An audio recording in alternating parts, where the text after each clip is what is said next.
This is Art Sense, a podcast focused on educating and informing listeners about the past, present, and future of art.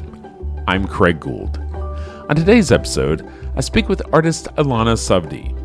Ilana makes brightly colored, large-scale paintings and drawings that are obviously abstract, while concealing figurative forms that explore topics of identity, power dynamics, and the imperfection of the human body as a vessel.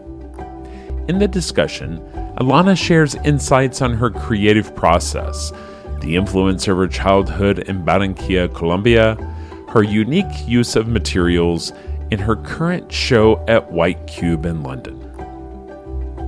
And now, a conversation about saturated colors and parasitic forms with Ilana Savdie.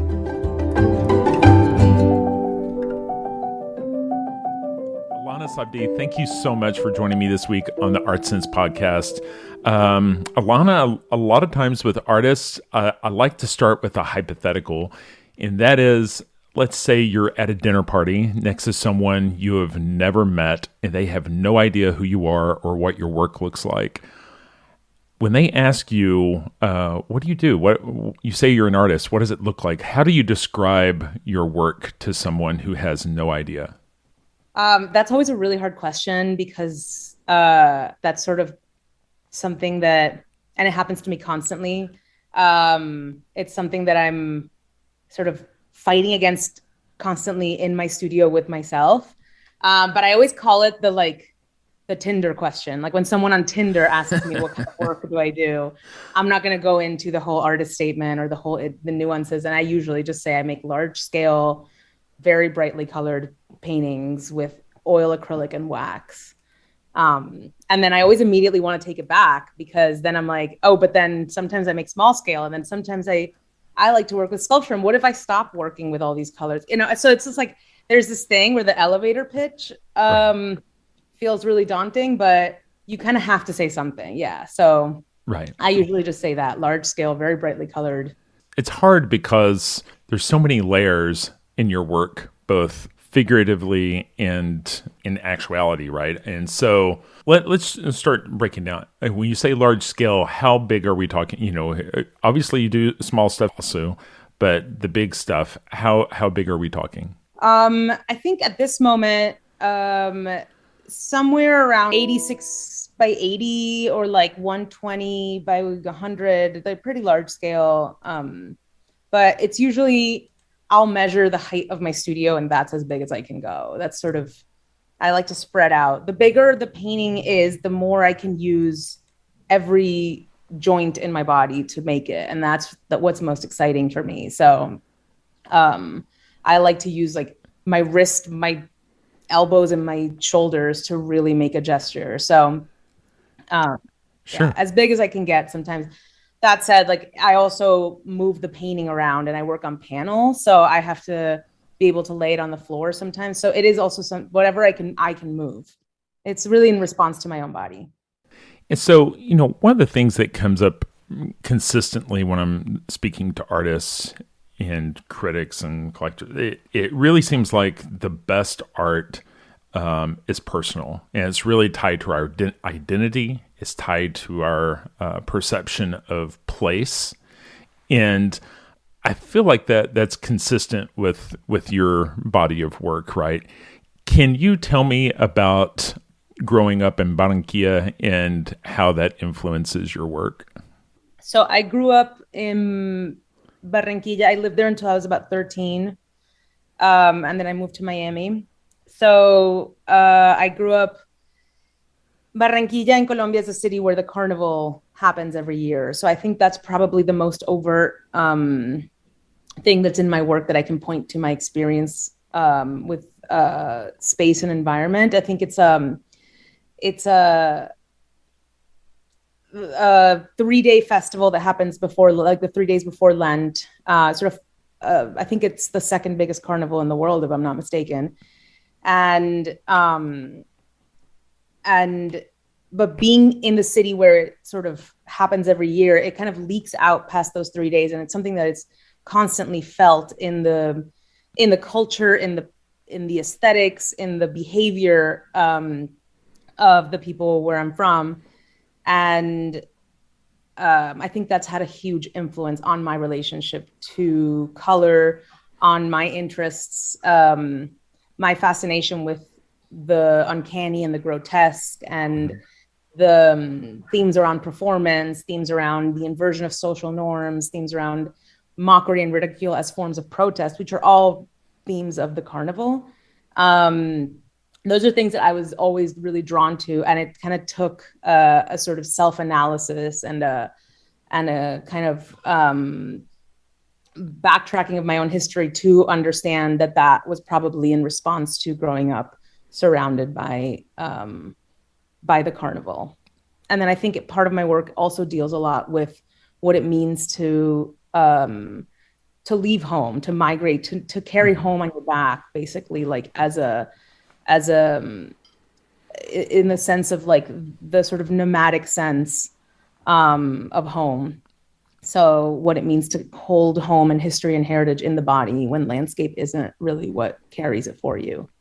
One of the things you pull from is this idea of a parasite. That's a visual that you kind of come back to.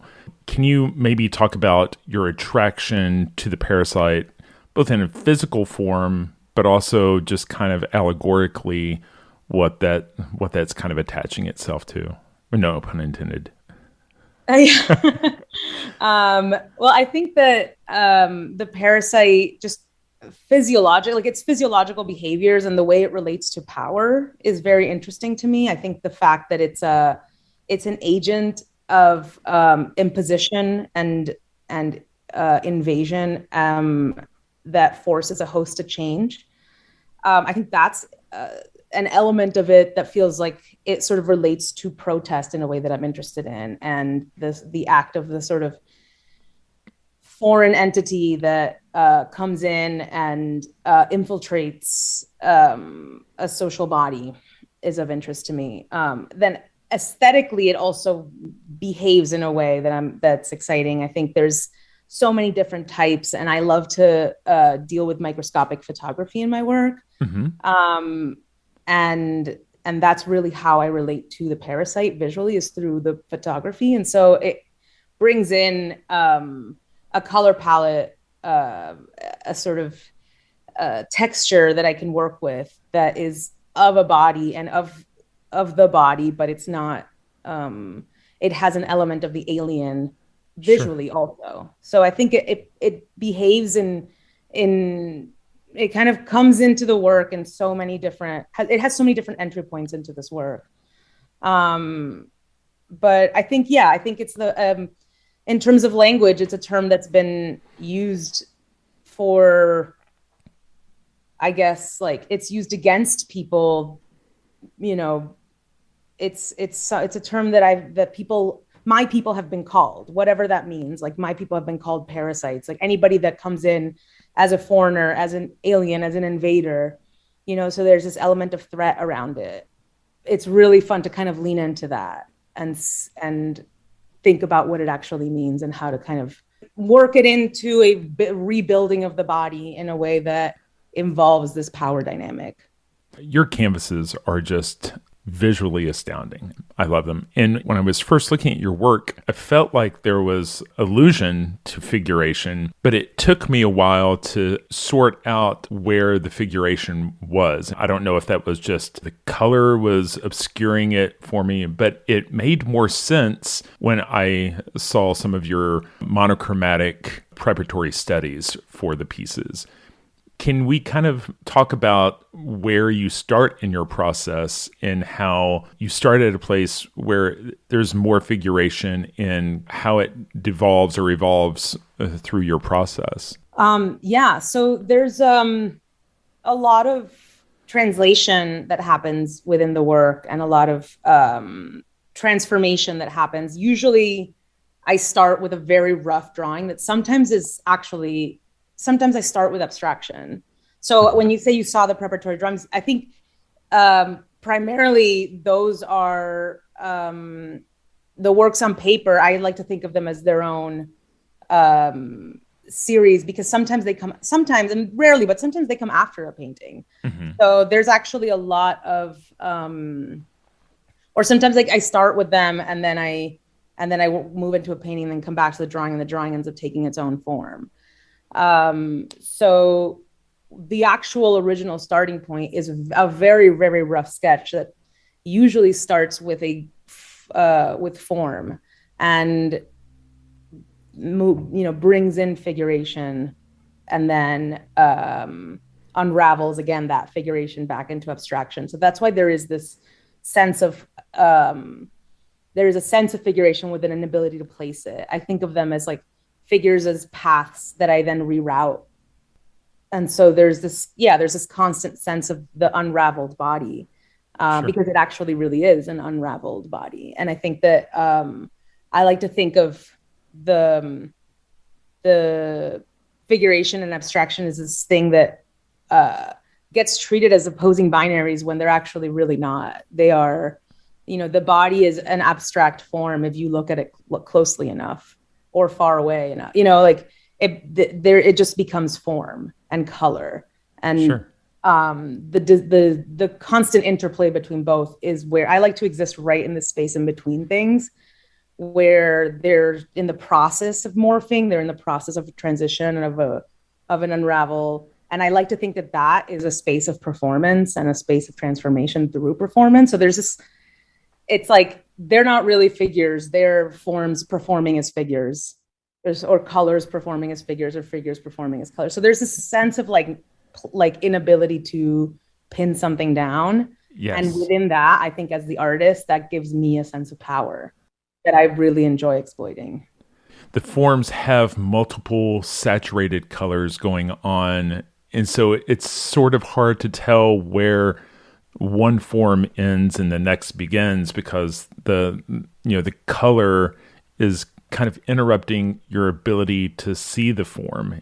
I think that really adds, from my viewer's perspective, joy in the sense of discovery. I'm having to work a little harder to see what that form is because of the conflict with the color that's going on. So some of that, I know you take, we spoke about the Carnival, we talked Parasite. Going back to the Carnival, can you explain to us what a Miramonda is? Yeah. So the Marimonda is a figure from the Colombian carnival that is this sort of um, it's a really uncanny sort of figure that has a really long nose and these two circles for eyes and a circle for a mouth, and these big floppy ears. And it has, I think its position in the carnival, its role is the sort of jester party figure, kind of party starter. The word in Spanish is festejero. I never quite can translate it in English in a way that it holds as much as festejero holds in Spanish, but it really is this sort of in your face kind of party figure. And it's the mask itself it's a symbol of the carnival. It's omnipresent in all of Colombia, especially Barranquilla. Its history I've discovered through research. It's not something that I learned by living there, but it's said to have come from a figure that was meant to mock the sort of oppressive elite bourgeois kind of upper class figure. And so the costume comes with like a suit and tie that's really brightly colored and patterned, and they say that the mask comes from a combination of a monkey and an elephant. Mm-hmm. It's really phallic looking. So the idea of this sort of exaggerated, grotesque kind of bodily amalgamation as this form of mockery, and mockery as this form of protest, I think is something that I've really enjoyed injecting meaning into my work through. And I think that the Marimonda has become this grounding figure in my work. I use the features, just the eyes, the nose, and the mouth. I use them to ground figuration in the work sometimes, and to bring in this sense of the uncanny through this mask. in large part because it was also just a mask that I've been collecting since I was young, and that has always sort of fascinated and horrified me at the same time. And so that feeling of the horrific, of the uncanny, of the grotesque through this figure has kind of come back in the work. Was that intentional, or did it just kind of seep in, just in terms of sometimes our work, even just subconsciously kind of reflects who we are and where we came from? Was it an intentional thing, or did it just sort of show up? That's a really interesting question, because I like, what does intentional mean? I guess sometimes things just show up and then they are intentional, but you kind of have to realize that they showed up intentionally after they're there. So I think there were many attempts. There were many attempts throughout the years of bringing in the Marimonda, but in a way that wasn't about making paintings of this figure. It was about bringing in the ethos of it, or the sensation of living surrounded by this mask into the work, but without actually making sort of portraits of this, with narrative paintings about them, And so I think that at one point I was working in the studio and trying to figure stuff out and painting things that were around me. And that was one of the many things that was around me. And then as the work started to evolve, I started to take a step back, look at it, realize that this is what it held for me. And then realize it's almost like therapy. It's like you start to kind of realize what it's all about as you do it, I've heard you talk about your perception of the body, and the body as a container, the body as a means of taking up space, maybe the societal expectations on you as a female and your body. Can you kind of talk about how that manifests itself in your work? I think the work celebrates what it means to be just like a porous, leaky, boundless thing.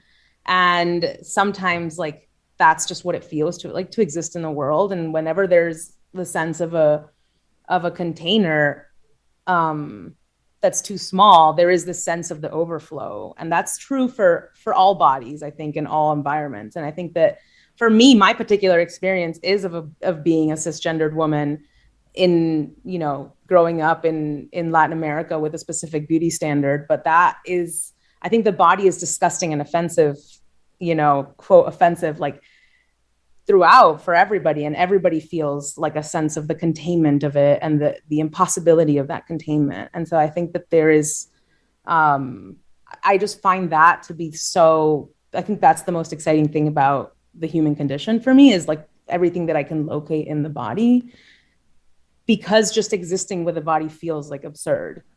And then I think with that comes a lot of questions around who gets to take up space, and who gets a smaller container, and who gets to occupy that container. And I think that with that, the conversation then becomes, about social standing and politics and things like that.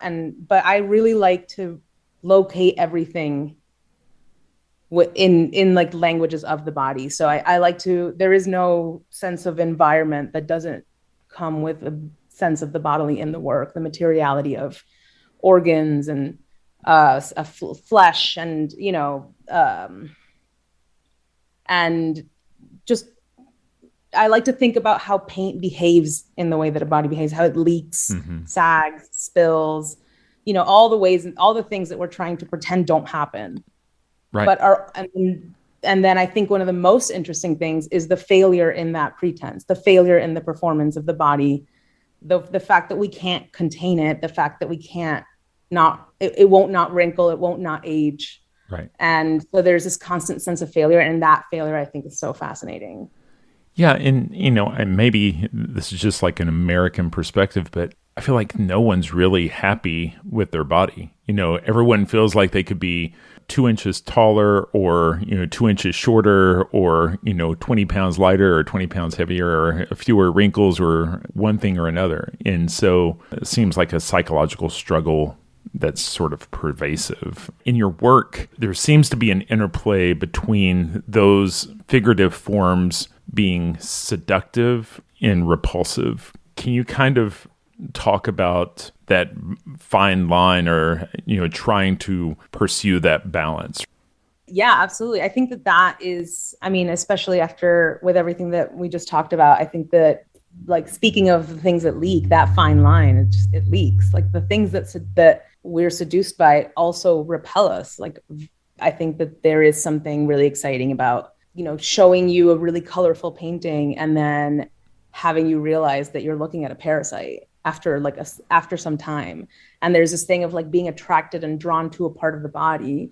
And I know that part of the body that you're attracted to in this work is actually like the armpit of a cat or something. There's something really exciting about getting to really mess with. So do you really put armpits of cats in your paintings?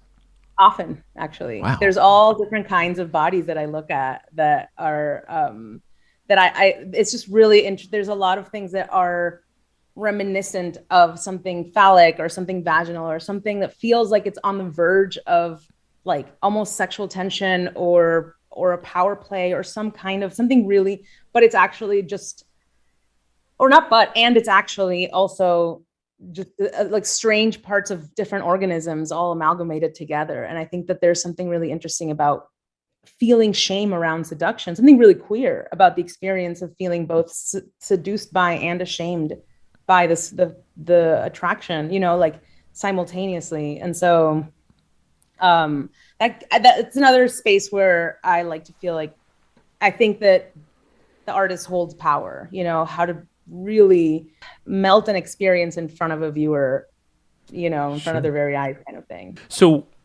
you have all of these inputs. Do you digitally collage these things, or where's the start of your process? Is it sketching, or do you just attack a blank canvas and you have these forms in the back of your mind? How structured or improvisational is your work? No, it starts fairly structured, and then there's space for process and improvisation when it makes it to the stage of the painting. But there are aspects of the work that are very planned out because I work with wax, and wax has to adhere. I like to prepare the canvas differently for different materials that are going to come into the work, and so I like to know what's going where, more or less. Usually I start with a very rough sketch. It's always by hand first. And then I'll redraw that again with usually pen and acrylic and a lot of water, and letting things kind of happen more organically, but within, playing with mark making basically at a certain stage. And then there's a point where I bring that. Usually I'll take a picture with my phone of a drawing, and I like to do it, with like different lighting conditions so that there's, it's like a sloppy photo with my phone, almost angled, like really just distorting it just organically, and bring that into Photoshop. And then that's where I start to collage in a lot of my source imagery. And that's where I think of color. Okay. So I do a lot of visual research and collect a lot of images of, like I said, like microscopic photography, or all different, just things that I find visually interesting, deep sea creatures and really close up textures of trees. I don't know, things that just I find interesting in the world. And usually it's some kind of animal behavior in the world. And I like to bring them in at this stage collage them in at this stage as part of the digital sketch, which is really not something that ever gets seen. It's more of a blueprint. Right. It's like a rough kind of compilation of plans for the painting. And then I'll project that onto the painting. So that's, I think it helps bring the sense of varying conditions in the work, varying lighting conditions, and varying methods of applying paint. And that is often, sometimes I'll even collage in other paintings of mine, actually very often I'll sort of cannibalize my own work, and see how that translation what gets sort of gained in that translation. Sure. And what gets lost. So that's exciting. But yeah, the digital process also helps bring in this element of the surreal environment that a digital space can provide. Those microscopic images that you're looking at things that are innately organic, but also totally alien to us, right? And, I think, I can't remember what the statistic is, but, something like a third of our body are outside creatures or something like that, right? I mean, it's, like you're talking, we're leaky vessels, right? Yeah.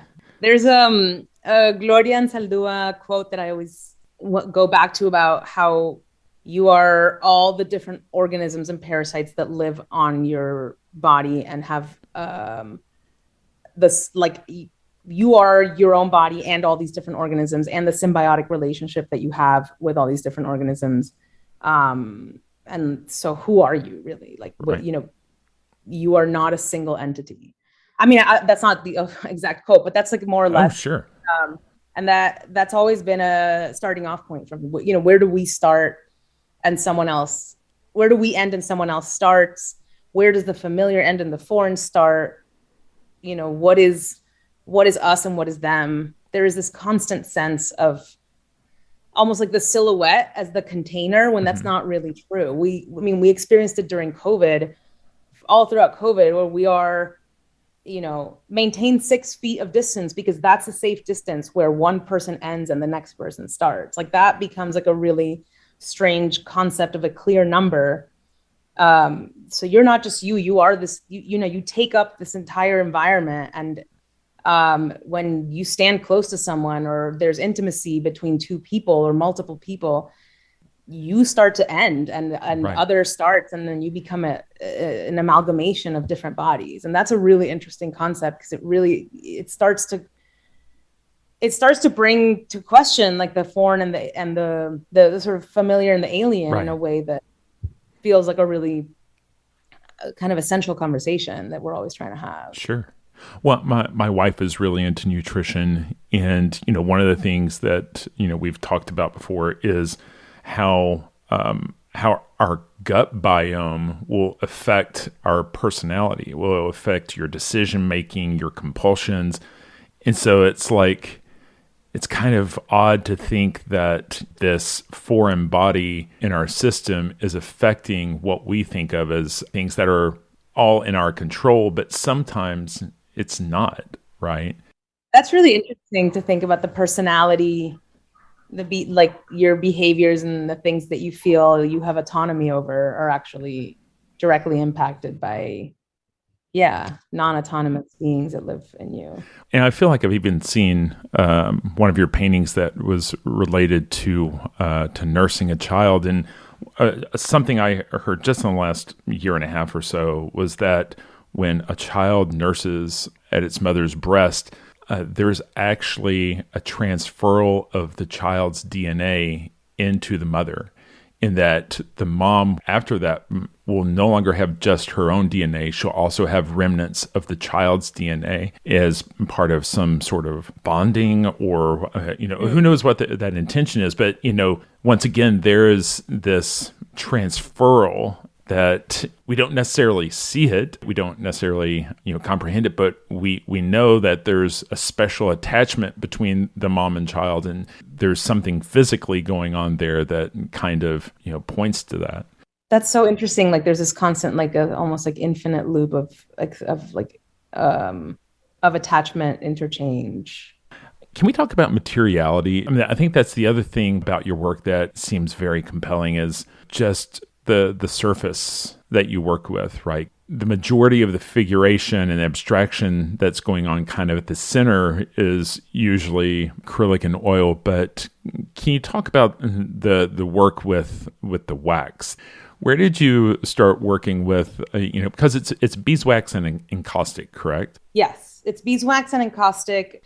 I've been working with a lot of different materials over the past few years that feel reminiscent of things of the bodily. So I was working with latex and thinking about elasticity, and working with resin and thinking about translucency and, how to contain things. And there was a toxicity in a lot of the materials that I was working with, the silicone and how it's used in the body for,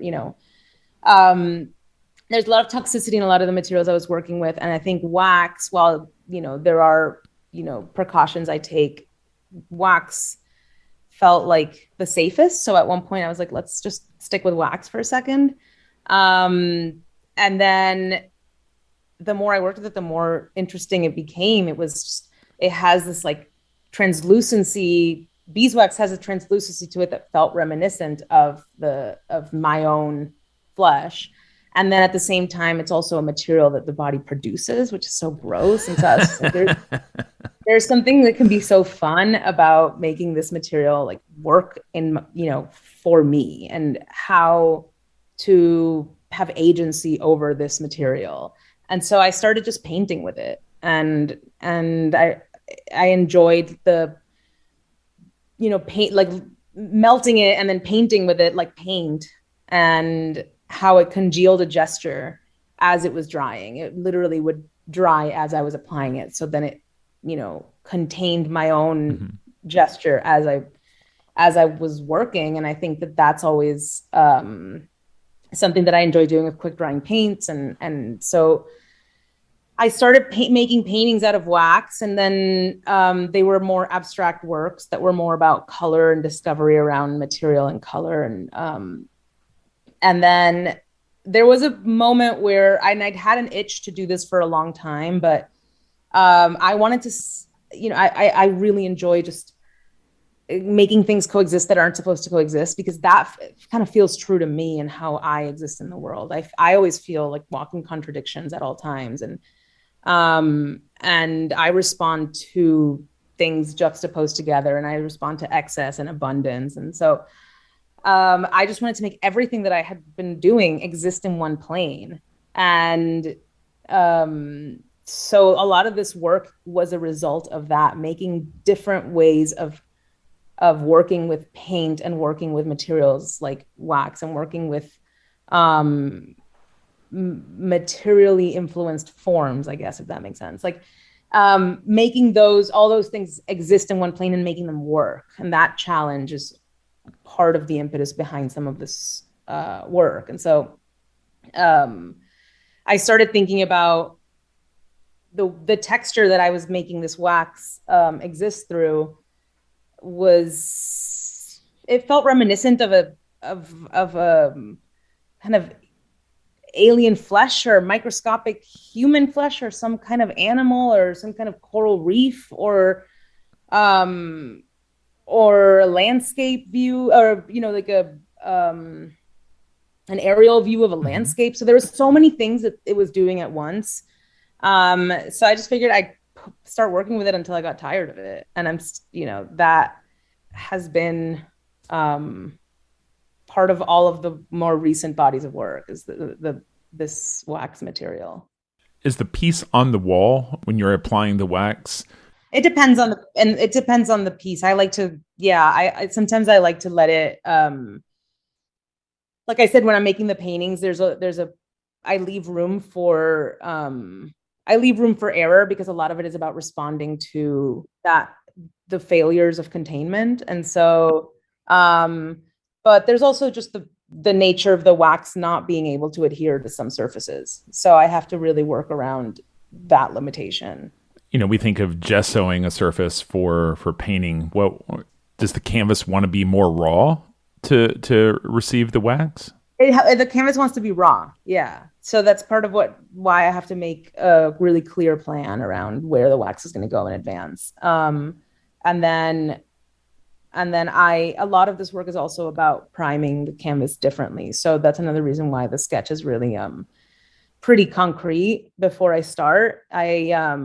I prime it so it has different textures throughout, and then I can actually there's a stage where I do a lot of pours, and those pours can adhere differently throughout the whole plane. And that's part of how sort of process defines form. I can tell you, Ilana, when I look at your work, it really moves the needle for me. And I look at a lot of art, and I don't know if it's just personal to my aesthetic.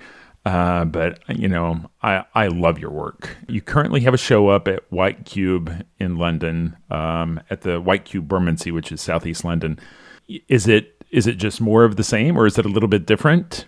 It's actually a fairly new body of work. I've been working on this only for about a little over 2 years. So in that sense, no, it's not more of the same. But this work is specifically dealing with or thinking about the theatricality more so than I think the works have up to now, or there was more of a lead up. And I started to think more about the specific figures that are in position, like figures that are sort of agents of imposition through performance. So the jester, the clown, the parasite, the witch, like figures that are agents of change in varying ways. And I started to think about the circus a bit more, and so elements like the ring, the ball, the circle that then becomes the orb, the hole, the portal, like really starting with these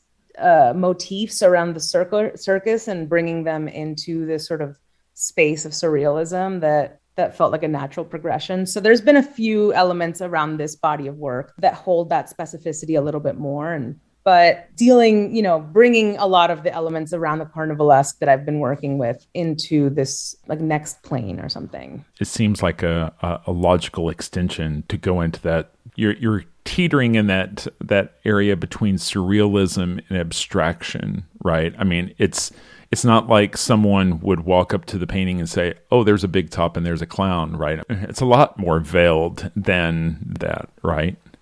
Yeah, I think that sometimes, I don't even know if there's actually ever officially a clown too. I think it's like the just like there's never really a curtain, but I always think about the curtain. There's a lot of elements that I think about them as like a visual motif that never actually quite makes it, but it's more like the theme of it makes it, the ethos behind it makes it in. And I don't work in really like a closed series. I let things evolve because I think that just feels more natural to me. External deadlines don't really end my areas of interest so cleanly. So the work really just gradually evolves. But I think there's a big rise in surrealism right now, and I think it's just a natural response to this state of uncertainty, this like this rise of something, this impending doom sense of something that kind of lines up to the last rise of surrealism. I think that there is a global unrest in that, in a way that does feel impending and new, familiar but also unfamiliar. And I think that the space of surrealism is a funnel for that. Is a funnel for all of those that collective unconscious is kind of coming through and through this language. Yeah, and I guess that's what I'm really admiring in your work is just the subtlety and the subconscious of those forms, rather than, and I don't know how much of a battle it is for you to maintain it at a subconscious level than getting lured into more protracted in our face figuration. But the sense of discovery, like I mentioned before, I really appreciate that subtlety and the subconscious themes that are in there versus kind of in our face. I respond to work that rewards me as a viewer, rewards me for looking. And I think that there is this, there's a lot of power plays that happen in the making of the work and the thinking of the work and the viewing of the work and in the work itself. And I think that one of them is this really kind of dominant way of telling you something, but submissive way of handing it all to you and asking you, like, telling you, like, the more you look at it, the more I'm going to give you. And that's a way for me to constantly keep that language of a power dynamic. Yeah, rewarding you with excess to the point that that's almost not a reward anymore. Like the idea that the more you consume might not actually always be good, it might not actually always be good. So literally the more you look and the more you see, the more you start to kind of vibrate. And there's something that feels really grotesque about that too. So, Sure.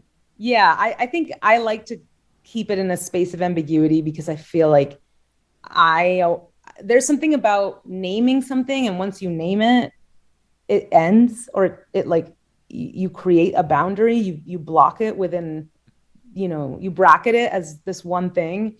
And when you name something, you unname something else. When you make one thing true, you make one thing untrue, and or you make another thing untrue. And so I feel like it's a way to make all things be true at once and nothing be true at once. It's like exist in this space of ambiguous discomfort, and I think that feels the most honest to me in my experience. Yeah, the avoiding the finite, is something that I've had conversations with other artists that the best work, like I mentioned earlier, tied to our identity, but also being open-ended, right? There is no right or wrong answer. I don't want to tell you explicitly what this is or what's going on, because what you come up with in your head is going to be infinitely more satisfying to you personally than whatever the idea was in my head, right? Mm-hmm. Yeah, exactly. Yeah, Ingest is at White Cube through September 11th. Ilana, I can't thank you enough for your time and being willing to talk about your process and what's going on in your head. I'll put some images on the site. I definitely suggest folks take a look at your work because it's visually stunning. It's, like I said, it's moved the needle for me more than anything I've seen in a long time. I really am honored to have this conversation with you because I really love your work. Thank you so much. And thank you for having me. This was really fun. Awesome.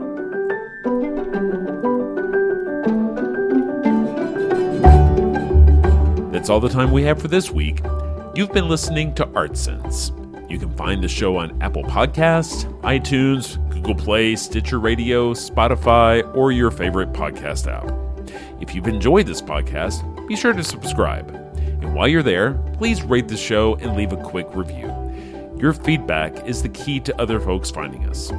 And if you'd like to see images related to the conversation, read the transcript, and find other bonus features, you can go to cambia.art and click on the podcast tab. If you'd like to reach out to me, you can email me at craig@cambia.art. Thanks for listening.